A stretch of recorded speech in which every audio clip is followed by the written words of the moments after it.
الأسود. الاتحاد العاصمة اليوم أيضا متفائل الفريق رغم الغيابات الكبيرة. فقط آسف كابتن ناصر الدين نشاهد في تيفو جماهير ملعب 5 جويلية، تيفو من طراز خاص جدا كالعادة.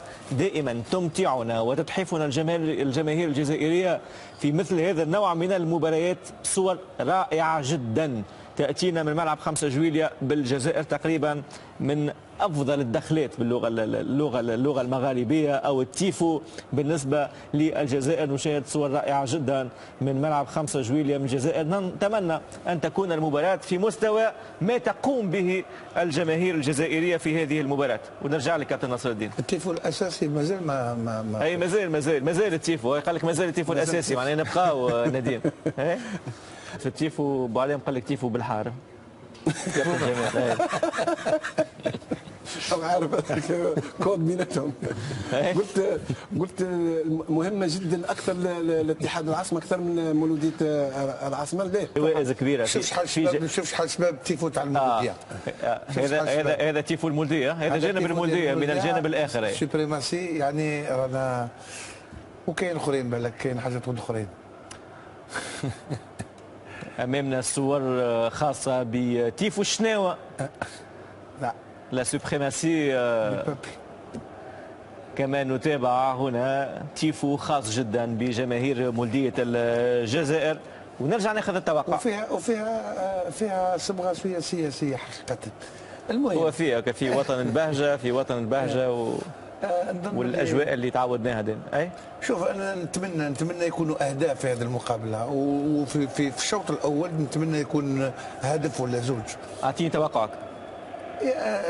يعني توقعك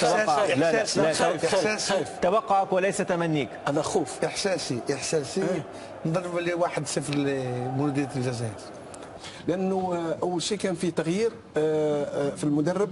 ممكن حمدي راح يجيب هذاك النقص اللي كان ناقص من جهه الاستابيليتي، الاستقرار والتوازن، الاستقرار في تشكيله الفريق اول شيء. وثاني شيء انه بول بوت كان كل خطره يلعب بن خماسه مع شيتا، مع كل خطره يبدل معه.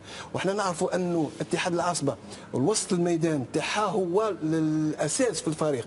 لما يلعب بن خماسه مع كودري دائما اتحاد العاصمه تصيبوا كان فيه توازن في وسط الميدان، انه هذا الثنائي هذا هو اللي يعمل التوازن بين الدفاع وبين الهجوم.